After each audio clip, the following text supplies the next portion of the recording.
I'm Risa Morimoto, and welcome to The Modern Age, where we chat about changing the way we think about aging and caregiving in order to create a life full of choice, comfort, and dignity in our later years.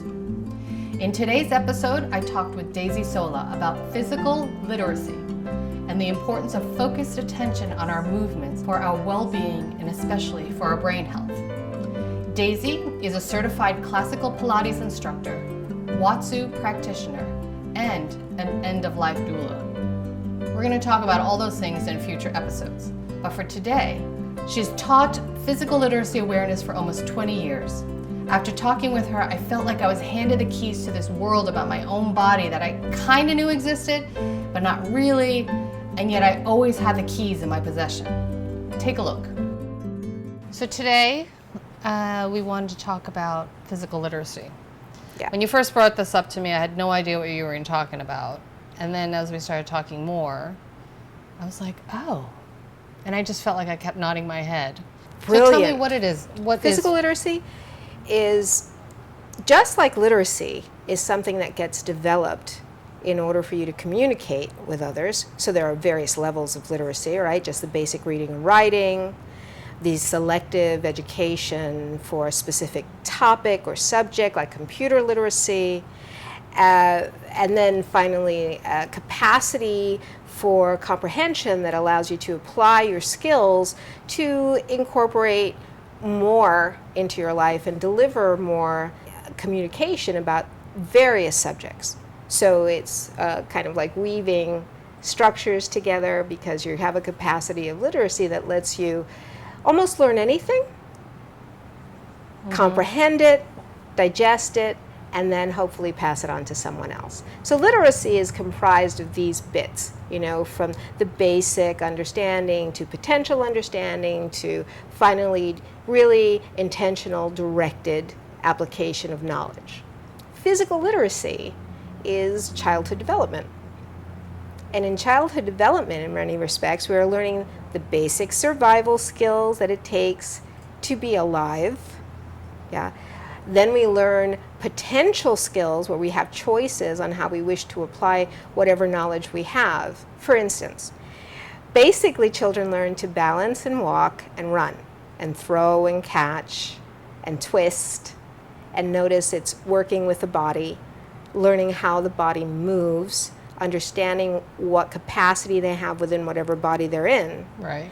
And then the potential comes, well, do you feel like swimming?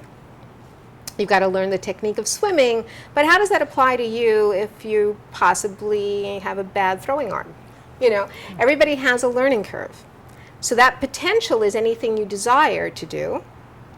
And then finally, the last aspect, just like literacy, is the capacity to comprehend significantly enough about the way your body works, the environment you live in, which is critical, and applying all of that so you can intentionally motivate yourself and expand your comprehension skills. Childhood development has been looking at, for years, childhood development looks at the milestones children reach as static. So you reach the capacity, you go from crawling to walking, and boom, done. You've learned crawling, you've learned walking. But today, physical literacy is looking at childhood development going, they're not static milestones. They're actually habitualized developmental skills that need practice constantly throughout a lifetime because comprehension is directly related to physical motion. Neurons in the body, specifically ones called mirroring neurons, actually focused attention is derived from the activity of those neurons. We have made it so complicated saying that these are static milestones in human development instead of fluid, pliant milestones that need practice constantly. So when you go from being a very active person to a sedentary person, a lot of people say, I feel foggy in my head. I feel like I'm losing my memory. I don't understand things as easily anymore. Or as you age and you become more sedentary, people say, I think maybe I'm developing the beginnings of Alzheimer's. So this work, this scientific work, has led to some concepts in looking at what's obvious. We have certain skills, certain specific skills for comprehension that require motion. Attention is the dominant cognitive skill that we use. If that skill is diminished without activity that provides you physical support, comprehension skills actually diminish.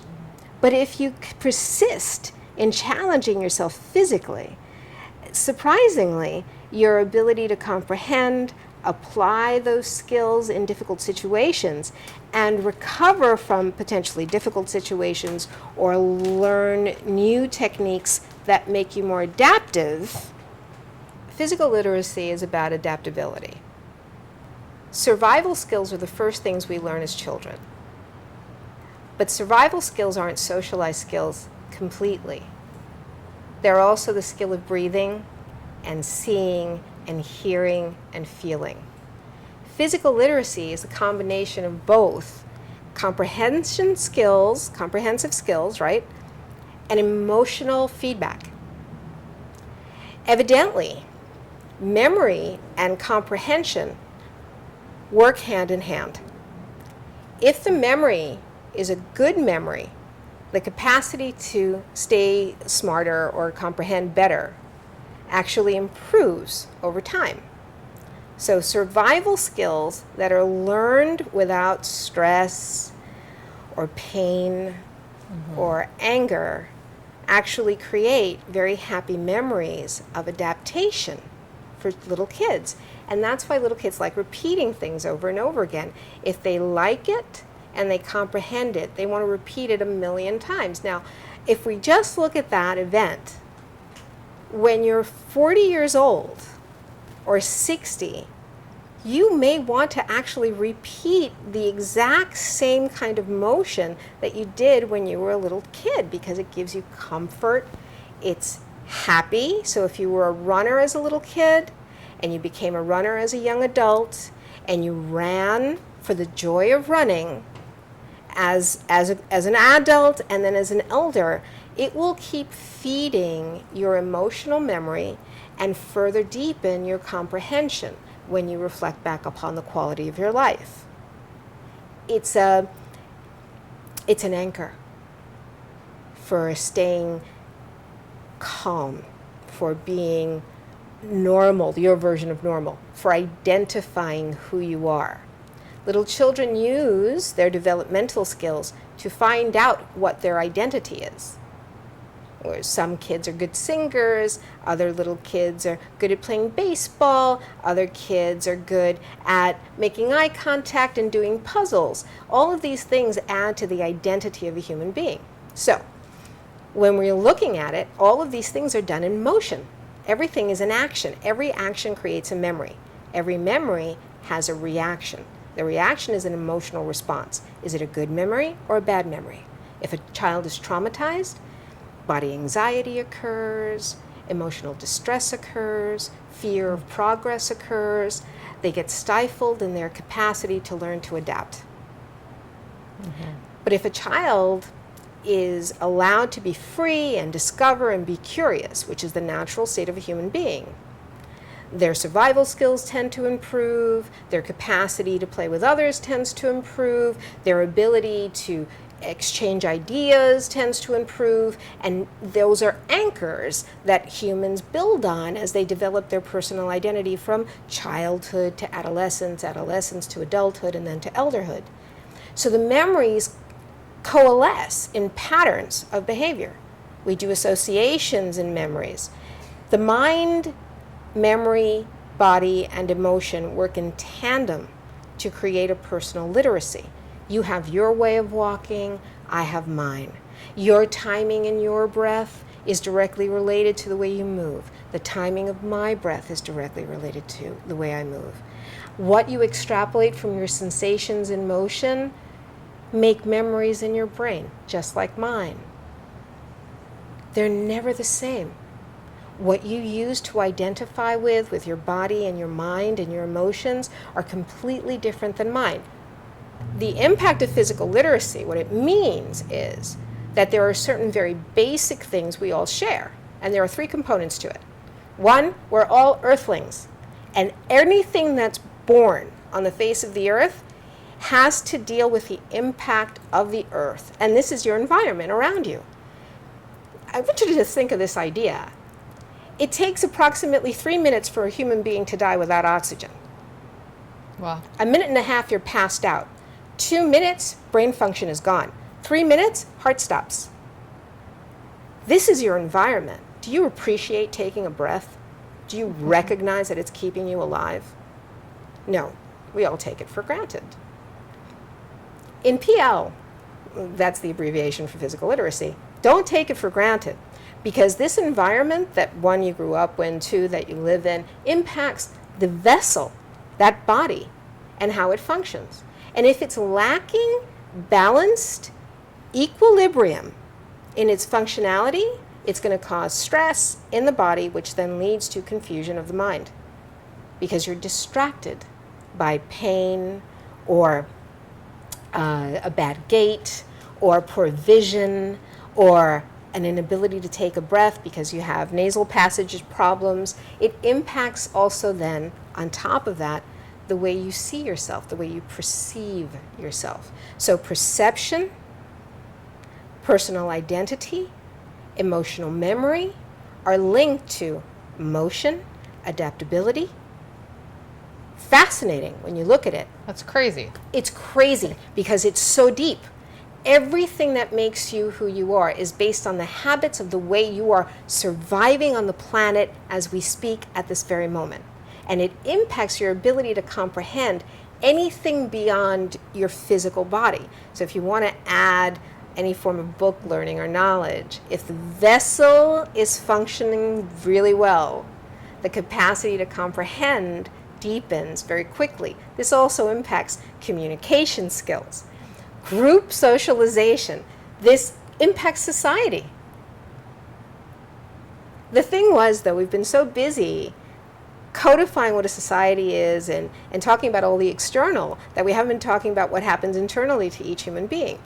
How smart you are actually helps you truly define who you may want to be. And you can do that by moving your body in a very simple way. So if we look at childhood development, the human body can only move in so many ways. Children are always exploring their vessel. They're always exploring their own bodies. If we take this idea and actually take it to a workout and go beyond just beautification and maintenance, if you actually start paying close attention to the way your body reacts in motion during a workout, you can actually start augmenting your capacity to comprehend and actually work on your attention skills, which reinforce your cognition skills, which reinforce your executive functioning skills, which make you identify better, which creates happier memories, which makes you a more satisfied human being. This concept seems kind of insane, right? Right. That, doing sit-ups as a child perhaps can lead or to... spinning on the floor. Or spinning on the floor. Right. Whatever. Can help you use the potential within your body.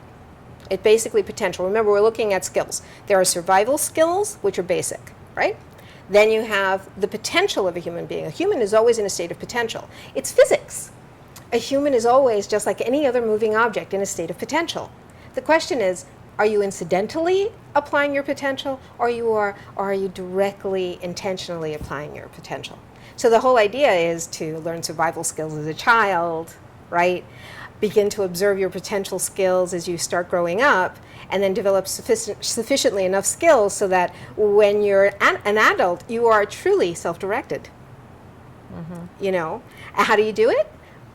By paying attention to anything you do, but paying attention to how the vessel is moving, how your body's moving, and how you feel about it. So I was reading this book, Tools of the Mind. And I've been watching people for 18 years as they work out, predominantly doing Pilates. Now, Pilates is a discipline only of motion. It's not a discipline with an end result. It doesn't teach you martial arts. It doesn't have a religious bent. It doesn't have anything other than, let's look at the motion in the body because we need to. Mm-hmm. So it's what's called a somatic sequential discipline. Sensory information is fed through the body. You feel your body in motion, and then you proceed to do a sequential movement. And you ask yourself, how do you feel about it? Okay, so I've been doing this and I've been teaching this. My clients love the work. They're committed. I have people who go back with me 18 years who love the work, and they always feel refreshed and happy and blah, blah, blah, blah, blah, blah. You know, it's fantastic, you know, but they can't explain what Pilates is. Now, Pilates was invented around 1919. In between, there have been people who have written about physicality and the impact of it on the mind, but without any neuroscience behind it to, you know, really quantify it. Remember, if something is physical, you'll learn it better, and if you like what you're learning, you have a happy memory, and if you have a happy memory, you identify it with it more, and blah, blah, blah, blah, blah, blah, blah, blah, blah, until you're really, really comprehending what you're doing, and hopefully interlacing topics and figuring out how things interconnect, you know? Well, anyway, so I was reading this stuff, and I'm watching my people, and I'm noticing that they can't explain what Pilates does, and I was like, we're teaching it.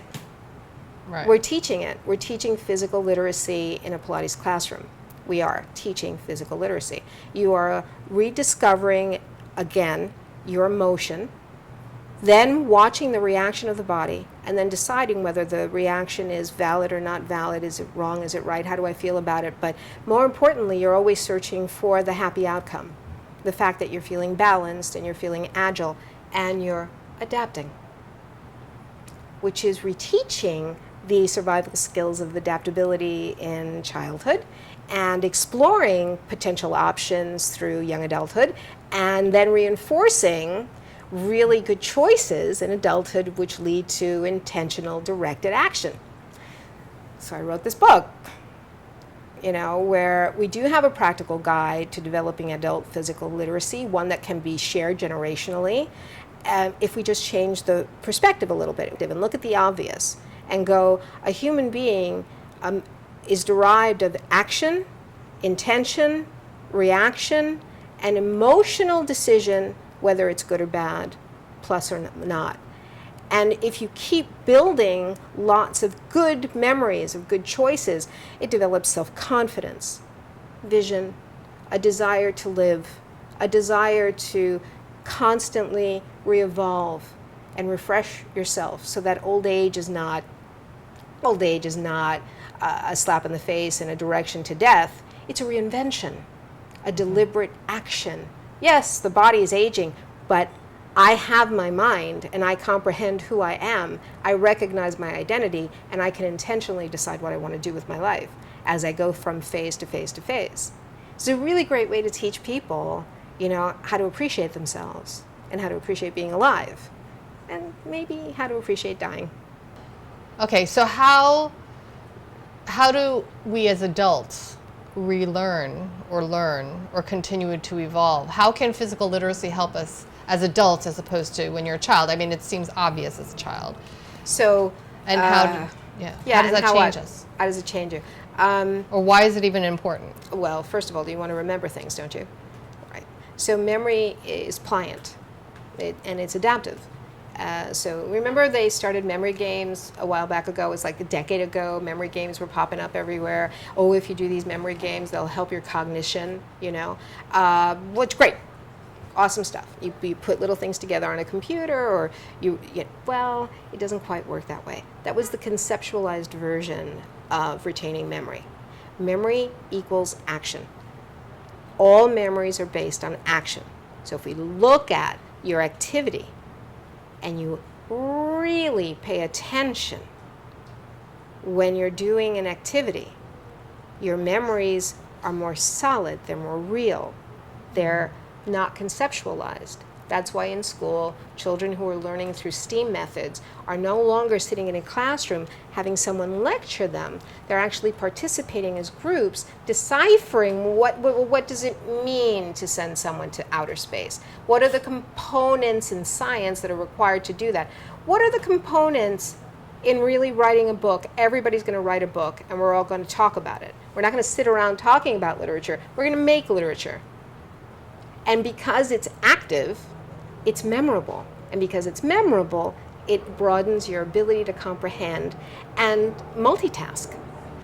You're doing many things at once.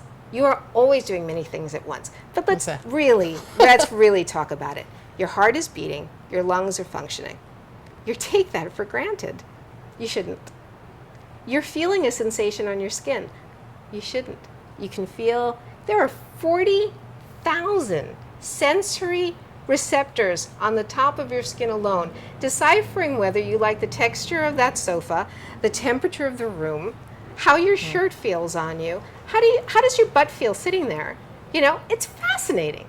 On top of that, by learning to pay attention to what you intentionally choose to do, you will actually then advance your comprehension skills and your multitasking skills. You can actually multitask better. You can synthesize data better. You can imagine and visualize something different. Because remember, you are unique. And this is interesting. Mr. Rogers, I bring him up loosely because Mr. Rogers really wanted to emphasize how children are unique and should be liked just as they are, which is a very kind thing to do. And he was actually criticized for that, saying that he created a whole mindset that children can just coast and not be responsible for anything, which is not true. Right. If you're emotionally uniquely accepted for who you are, it puts a lot of pressure on you to be you. But you means whatever it is that you figure out is valuable to you. Einstein did it. Look how he impacted society. Frida Kahlo did it. Look how she impacted society. So many others have contributed to society because they had a vision. We have books and tomes about all of them. And everyone's always saying, wow, how did they do that? And they were just little kids too. Right. Somehow they had, maybe incidentally or maybe very specifically, followed a path that led to a comprehension that we can only begin to decipher. I mean, only last week, people were proving out 3 of Einstein's very specific theories and saying, oh yeah, they're right.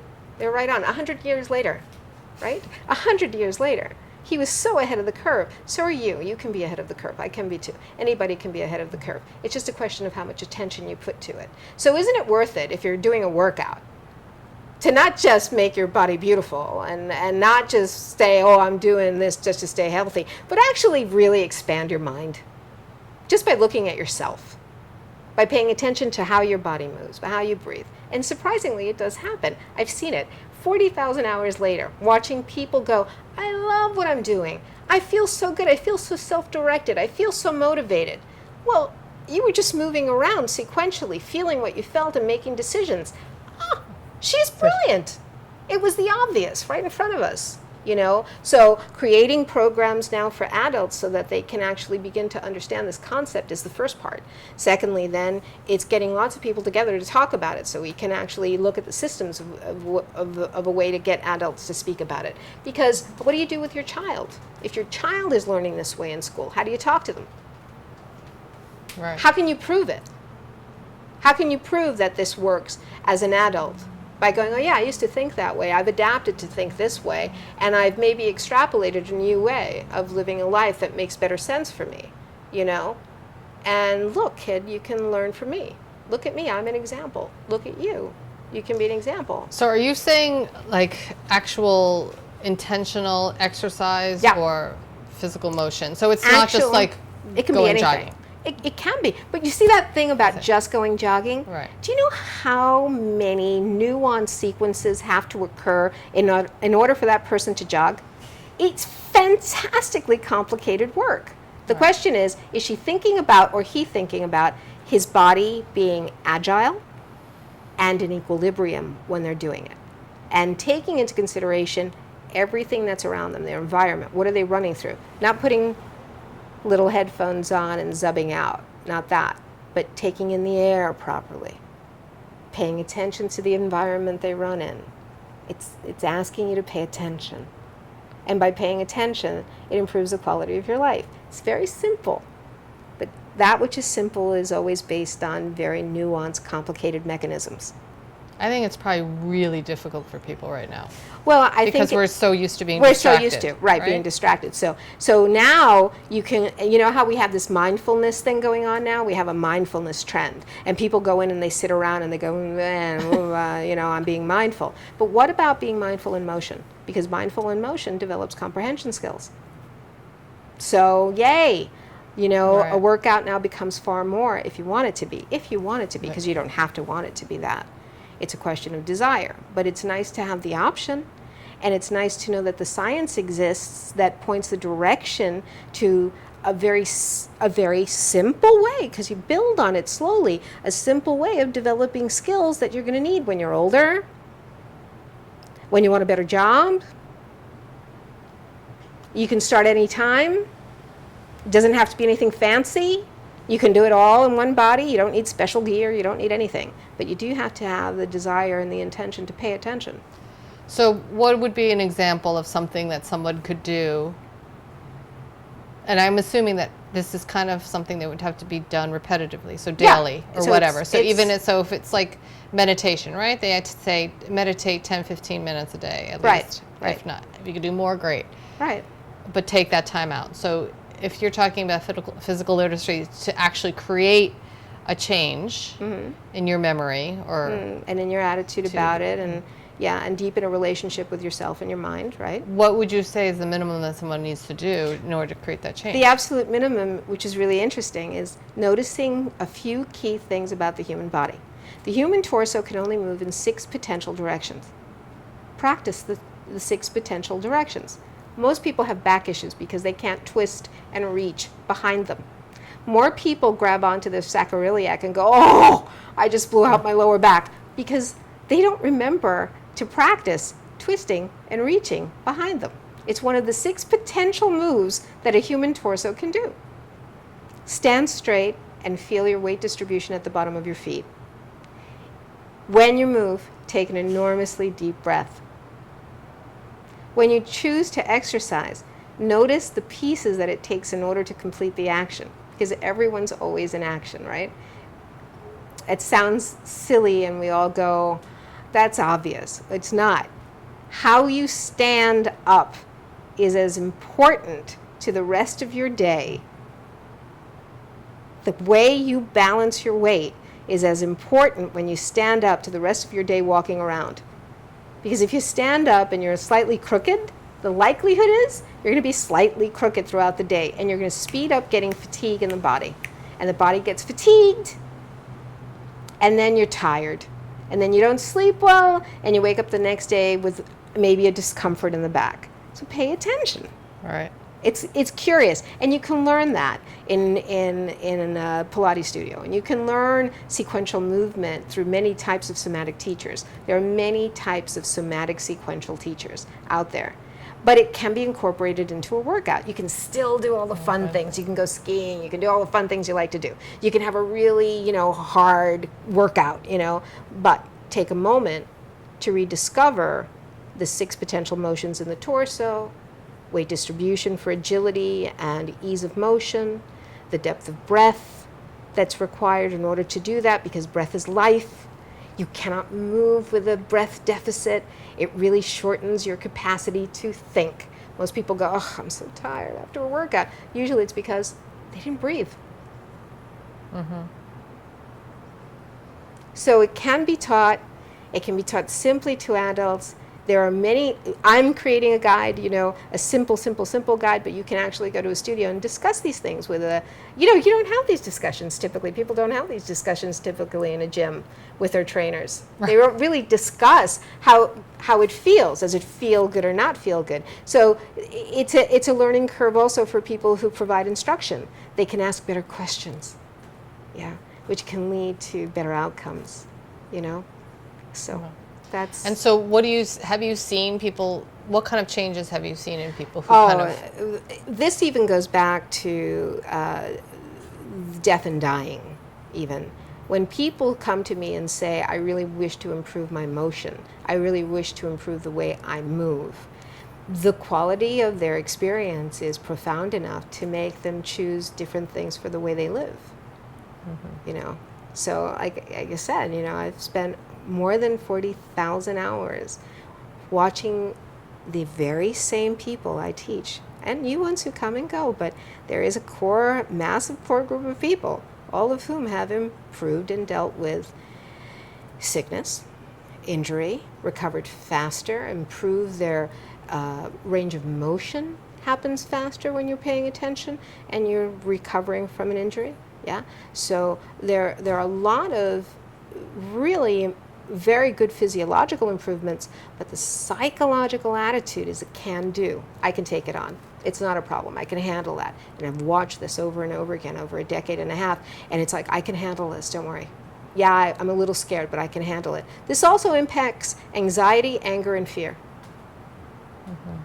By working on yourself, by dealing with your survival skills and keeping them current, you reduce overall anxiety. It reduces fear of falling, fear of any form of external danger, It reduces the anger of feeling self-defeated. It improves self-confidence. It's a win. It's simple.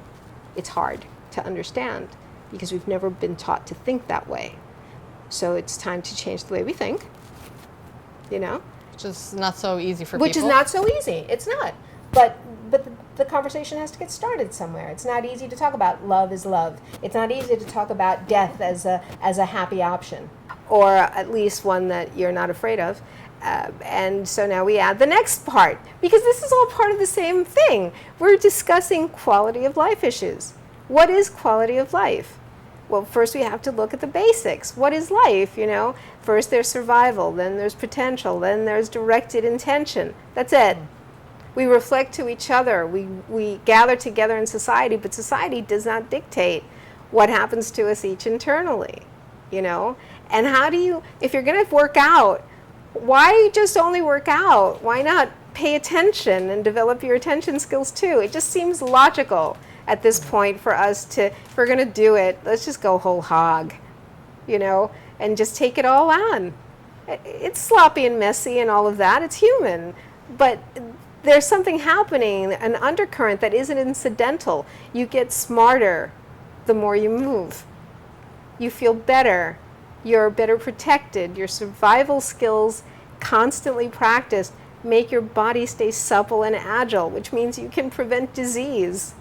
It's logical. 23% of the population works out. Only 23% of the population works out because they hate it, because it comes with, oh, you got to be beautiful. Oh, you got to look right. Oh, you got to wear the right clothes. Oh, if you don't lose weight, man, you're messed up, No. Work out. It makes you brighter. Then you can tell some idiot to go, screw off, who, pisses you off because he says, oh, you're a little plump, aren't you? That happened to me when I started Pilates. I do not fit the model of a Pilates teacher. I am small, I am plump, and I have a lot of power and a big mouth. They were all dancers, they were beautiful, and they can execute any movement they were given. But they never did it sequentially, and they would all end up injured or in pain because they were showing off. I went there, I sat down, and I said, give me anybody who's messed up. I loved them because they had heart and they wanted to try. And they all got better. And they all liked themselves more.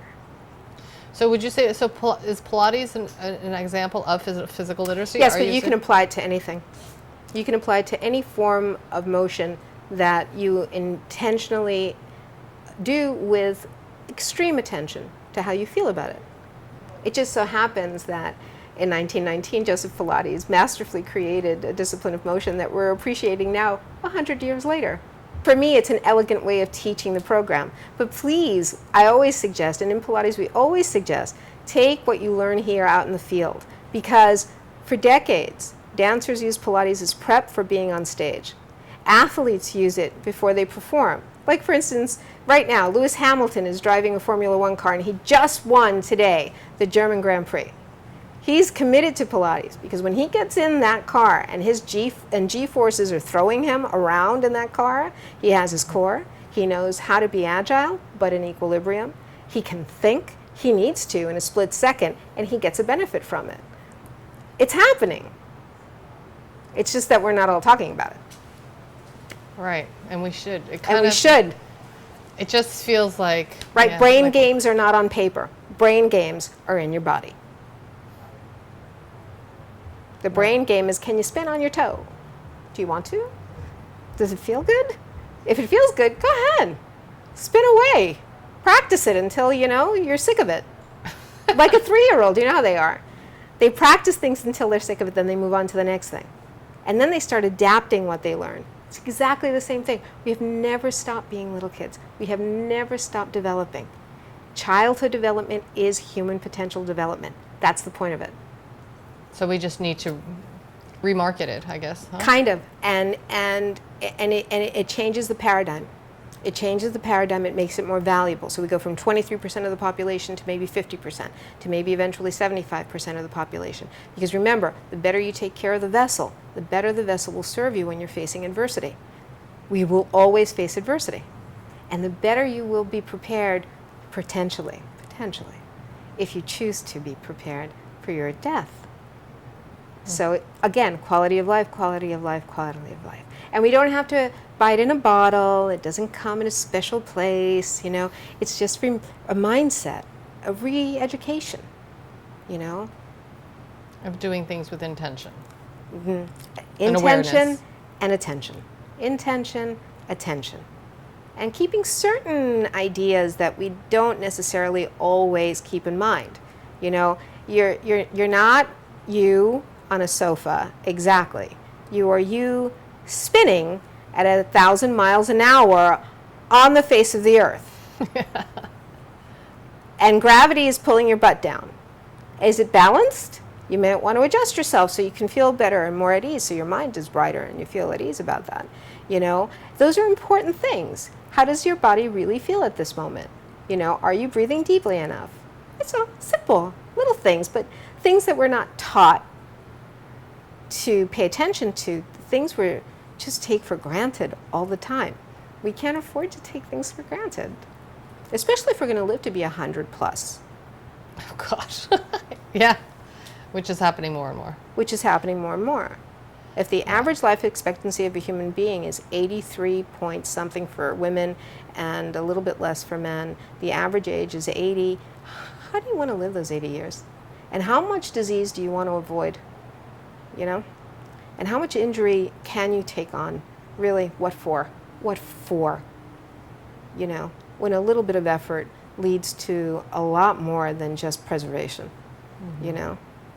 What if you're brilliant when you're 99 and you come up with a solution to a problem, all because you took care of yourself in a new, attentive, intentional way? What if?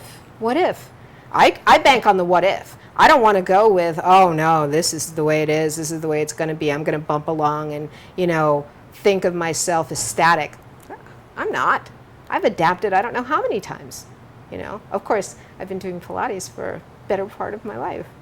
So it's funny how I ended up learning a discipline and teaching a discipline that I practice every day that makes me feel very content with myself, despite, and as you well know, tremendous adversity. Because I've had my fair share. And without it? I wouldn't know what life without it would be. The adversity has always been part of life. Anxiety is produced anywhere. Things happen. But I wouldn't know what life would be like without that touchstone, that constant, repetitive touchstone that keeps me in my body, that keeps me aware that I'm alive and I'm breathing and I'm doing a good job, and whatever happens, I can take it. Okay, so if somebody wants to find out about physical literacy and incorporate it in their lives, what do they do? Well, they can read Tools of the Mind. That'll explain executive functioning skills and the types of things you can do to bolster them as an adult.